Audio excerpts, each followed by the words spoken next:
Hey, good morning. I'm Patricia Murphy. It's Friday. This is Seattle Now. This week, Washington State is suing Albertsons for deceptive BOGO deals. New stats from Pike Place Market say the car-free pilot could be helping increase business. And a good Samaritan from Richland turned in a couple of overdue library books 64 years late. Too Beautiful to Live co-host Andrew Walsh and author Geraldine DeRuiter are here to break down the week. But first, let's get you caught up. Today is International Workers' Day, or May Day. The Seattle May Day Committee is hosting a rally at noon at Albertson Park. Thousands of people are expected to attend. Seattle will also join an economic boycott with cities like Los Angeles, Chicago, and New York. This year, organizers are calling for better pay and working conditions, and also a series of demands regarding ICE. It's officially summer in Seattle, or at least at Alki Beach and Golden Gardens. That means both parks will be open from 4 a.m. to 10:30 p.m., closing an hour earlier than their non-summer hours. This early start to summer hours is part of a Summer of Safety effort from the Department of Parks and Recreation. Another part of that effort will be private security officers monitoring Golden Gardens after hours on weekends. And hey there, every day you press play on Seattle Now to learn something new about the Puget Sound community. Just think back to some of the episodes that have stuck with you. Maybe it was a trip to the Seattle Art Museum or meeting some of the wrestlers at Rain City Sumo. Here at Seattle Now, we're a dedicated team of local journalists, part of the whole KUOW newsroom, following stories across the city to bring you news that matters. We also rely on support from our community. This May, join KUOW in amplifying the impact of public media giving days with us. Giving now is a way to pay it forward in your community, ensuring everyone, not just those who can afford it, has access to high-quality news. So tap the link in the show notes or visit KUOW.org and make a gift today. Thank you. We're back with more headlines on tonight's episode of Seattle Now. It's finally Friday, and it's the first of the month, so remember, rent is due.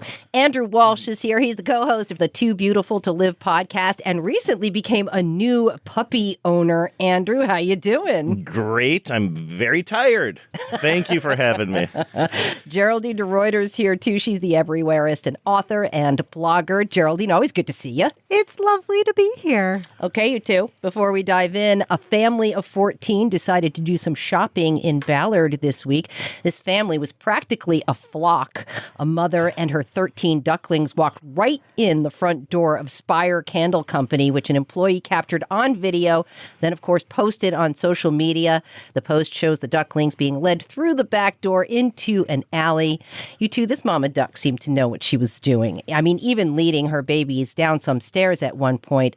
Have you ever moved with this much confidence in your life? What must that be like? I don't have a sense of direction, so I was really upset. I felt like the duck was showing off. It was a very cute video. My Ballard pointed out the similarities to Nathaniel Peters, a neighborhood resident who went out of his way for years, apparently, to help ducks safely cross the street near his apartment to get to Salmon Bay. He calls it the Ballard-Mallard duckling drop, which is cute. If you saw a family of ducklings in a precarious situation in the city, what would you do? Probably squeal with delight. if you want the truth. Yeah, first I'd squeal with delight. I'd be like, oh my gosh. And then hope that someone more knowledgeable than me would come along. The ducks seem to know what they're doing, though. I don't think they needed any help. They don't need us. That it seems that way. The State Department of Fish and Wildlife agrees and says, if you see ducks walking through Ballard, allow them to walk freely, please, as they are likely navigating to nearby water. Even if they walk right into your own personal space, right into your house. Let those ducks walk right in. All right. Duck, you know what? There's no word in duck for boundary. All right. They're reminding you also, keep a safe distance. Try not to herd or catch them and report injured birds to Fish and Wildlife. And, of course, make your social media content, people. I was impressed with how quickly whoever filmed that had their phone out. Yes, did you notice that? I did. They got the shot of the ducks walking through the door. door. So at first I was like, well, this is staged, obviously. These are hired ducklings. But then on further reflection, I thought, well, they're probably moving pretty slowly, and they saw them approaching the door. But man, somebody was just like, I got to get this on video. Good on them. Yeah. Which it's interesting that they didn't shut the door. They were like... Hang up a little sign that says no ducks. Moving on to the big story this week. Washington Attorney General Nick Brown says buy one, get one free sales at Safeway. Too good to be true. He's taking the parent company Albertsons to court. Brown filed the lawsuit on Monday. It alleges that from 2019 to 2024, Albertsons routinely raised prices on products leading up to the buy one, get one free promotions, creating an illusion of savings while overcharging consumers. The AG alleges the company made nearly $20 million in Washington state by doing this. How much do sales factor into your shopping? Oh, I am an absolute sucker for a coupon. I will buy things I don't need if I see it is on sale. And then I actually have to remind myself, you don't want this. You just saw that it was on offer and it is now, you now have 12 of them in your basket. And I need to back away from whatever mental manipulation. I think you're who they're happened. looking for. But here's the thing. Honestly, the only people who are taken in by this are people who are bad at math. Because if you raise the price of a single object, you still raise it less than 2x. It's still a savings if it's buy one, get one free. But you have to buy two. I don't want to buy two things. But you're not buying two. You're buying one, Andrew. And then you're getting one for free. Are you testifying in this lawsuit, by the way? You know what? I'm the surprise witness.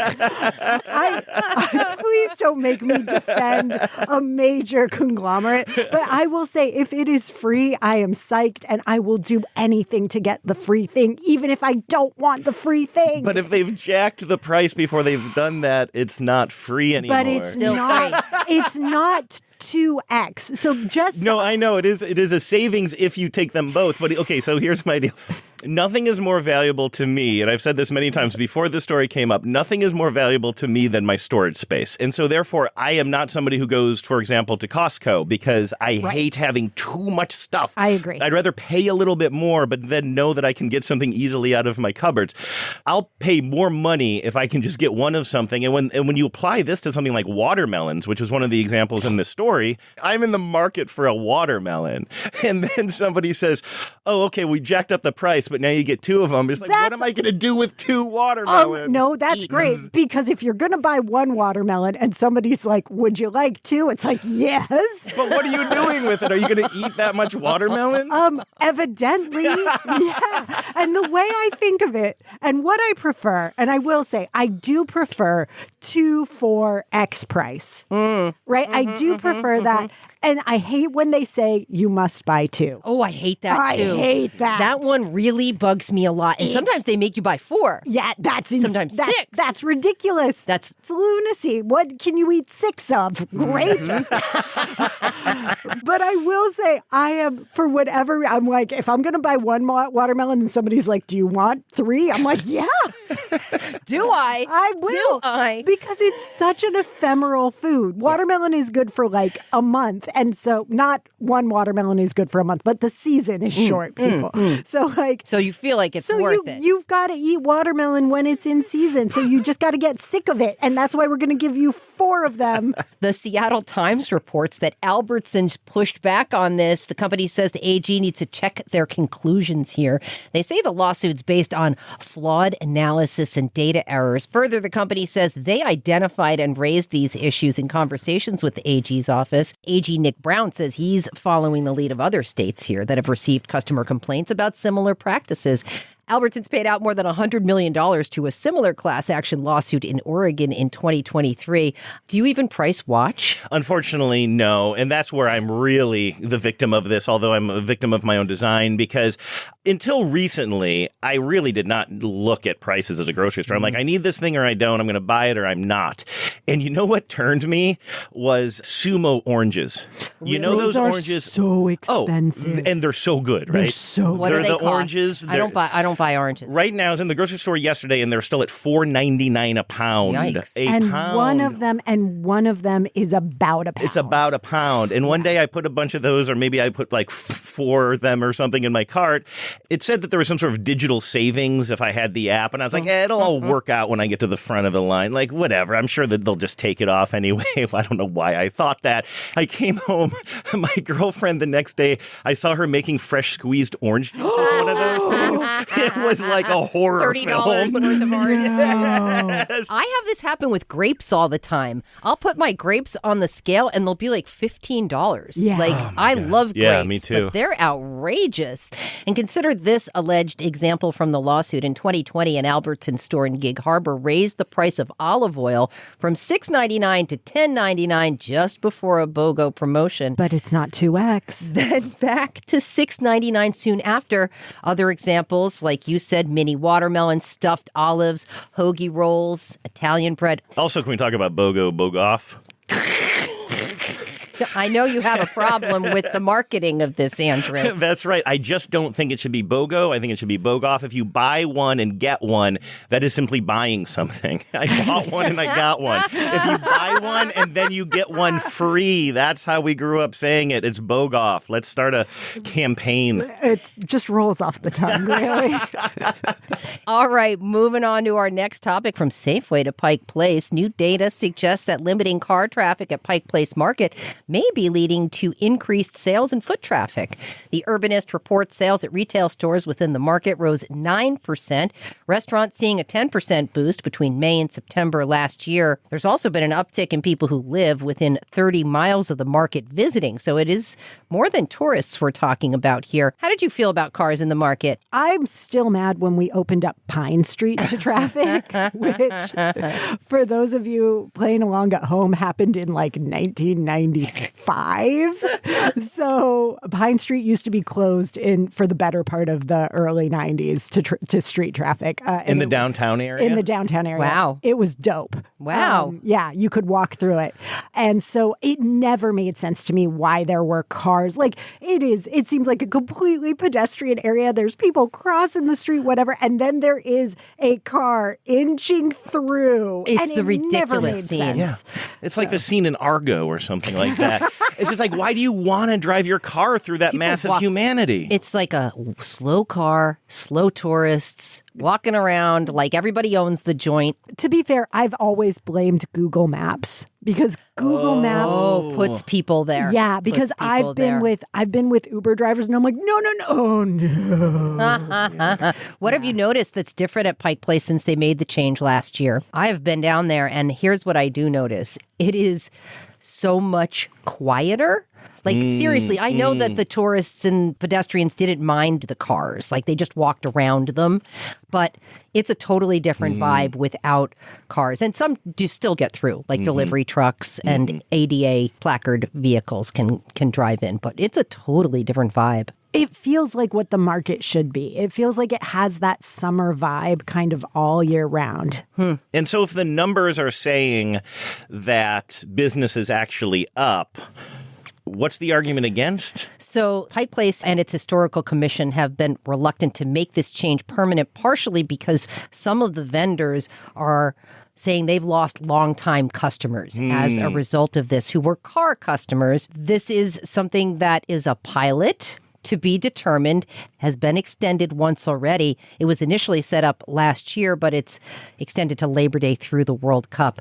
The Pike Place Development Authority and the city are working on what the future looks like. I think there's another aspect of this, too, which is public transportation is getting better and better and better in this city and cities now that we're connected to the east side. Like, you can hop on a train in Redmond and basically take public transportation all the way to the market now. Now, some people might not want to do that, but it is an option for you. And I take public transportation almost everywhere. And so I do think that that goes hand in hand with this as well. It's not like, oh, I don't live next door to the market, I can't go anymore.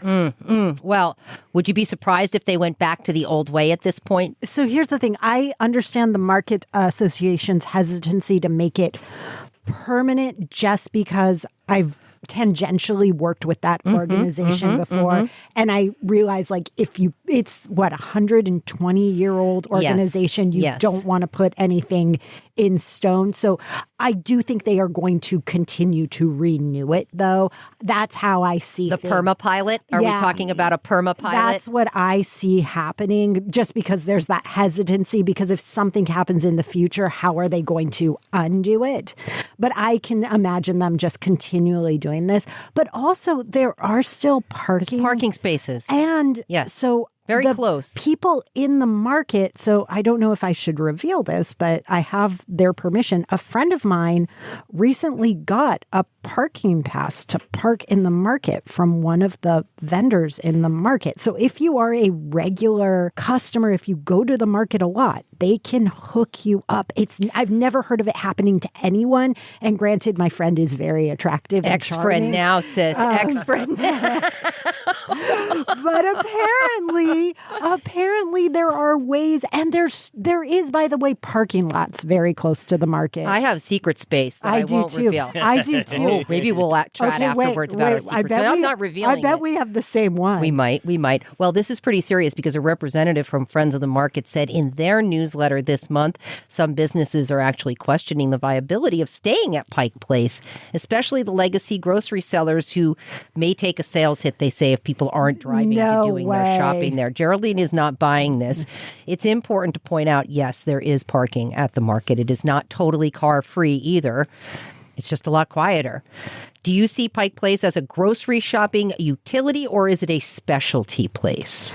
Oh, I mean, if it were closer to me, I would go there all the time. If I lived downtown, I think I would be there constantly. And when I worked downtown and I worked near the market, I was there. I would pick up groceries there regularly. So for me, it's just a matter of convenience, but I do go there very often. And I would say on a weekly basis, I'm cooking with groceries from the market. I do think that is one of the pleasures of the market. While I'm not there with the frequency that you mentioned, Geraldine, one of my favorite things about it is that it is both a tourist attraction, but also just a working market. So I understand that. And when they say, like, we want to keep this just like a place where people can go to get flowers, some of the best deals on flowers, I absolutely love that. You cannot beat Pike Place Market in the morning before all the crowds show up. It's my favorite time to be there. I actually have to say, I really like it at night when everyone's gone. Yes, and see, I'm not a night lady, but I love it. Yeah, man. It is one of my favorite places in Seattle. So very authentic Seattle. When my husband brought me to dinner at the Pink Door, I knew he was serious. I knew this guy had like some level of like quality going on here. All right, one last thing before we go. Make sure to take a look on your bookshelf, folks, after 2 books were returned 64 years overdue to a Richland, Washington library. Someone who Northwest Public Broadcasting describes as a good Samaritan just inherited an old book collection and noticed 2 biographies of Henry Ford, which were due March 17th, 1962. Andrew, what's the longest you've ever held on to a library book? Have you ever had to pay late fees? I mean, when I was a kid, we'd go to the library and you'd get, physical books. Usually for me, it was like Choose Your Own Adventure or Hardy Boys or something like that. And it was like, literally, it felt like getting candy. Just like I would go and you'd leave with this huge pile of books. And then, of course, I'm a slow reader. I was then, I am now. And so, of course, there's going to be like, overdraft fees or overdue fees, I should say. I always found them to be very reasonable. I was like, 5 cents? Sure, I can, I'll pay 5 cents. A day? That's great. Like, it always seemed like a good deal to me. I used to get cut off at the library with my young son because, we would return the books and we'd have them at home and they would be like, sorry, you got to pay a little bit on this fine or return some of those books before you get any more. Seattle Public Library thankfully eliminated late fees in 2020. Do you think the library loses fewer books by eliminating the late fees? I mean, no shame. Well, I think fewer people are actually checking out physical books, right? Yeah, let's talk about the Libby app, right? So the Libby app is wonderful. It's, it's an app that allows you to digitally check out a book, but they snap that sucker back. They will shut you down. Do. Yes. A rep from the Richland Library says they thought it was pretty funny and they don't judge for late returns. I don't know. Are you the type of person to forget to give something back if you borrow it, Geraldine? No, because Trish, I believe you and I both have Italian lineage. And so we do not like having debts to No debts. Very serious. It comes with a high price. So no, I will return things. If you leave a dish in my home, it'll have cookies in it when I bring it back to you. Oh, Yeah, wow. All right. yeah. Well, the library estimates the two books could have racked up about $3,000 in fines, but not really, because late fees get capped at some point, and Richland is one of many Washington libraries that no longer charges late fees. They say more lost books turn up now that there are no fees. See, no shame. Just bring that book back. Well, I'm actually wondering if shame... Maybe we should lose the fees, but keep the shame. Like, shame is a powerful tool. Especially like, maybe from you should a ring a librarian. bell. Oh, my maybe gosh, somebody should man. say shame, shame, shame. It's just a panel of like people's elderly relatives. They don't even say anything. They just look at They you. just stare and they're like, how long have you had that book? Noticed it on your shelf a while. Are you even reading it? Really? When's the last time you opened that book? And we're going to leave it there. Andrew Walsh co-hosts the Too Beautiful to Live podcast. Geraldine DeRuiter is an author and blogger. Thanks, Geraldine. Hey, thanks for having me. Thanks, Andrew. Thanks. This was fun. Appreciate you listening to Seattle Now, and thanks to our generous financial donors. Hey, your support is long overdue, maybe even 64 years at this point. So take some time, rate and review the show on your favorite podcast app, or even share it with a friend. Today's episode was produced by Vaughn Jones. It was edited by Andy Hurst. Our production team also includes Caroline Chamberlain Gomez, Brooklyn Jamerson Flowers, and Paige Browning. Greg Kramer does our theme music. Seattle Now and KUOW Public Radio are members of the NPR network. I'm Patricia Murphy. See you tonight for Evening Headlines. You took this book out in 1971. Yes, and I returned it in 1971. Yeah, 71. That was my first year on the job. Bad year for libraries. Bad year for America.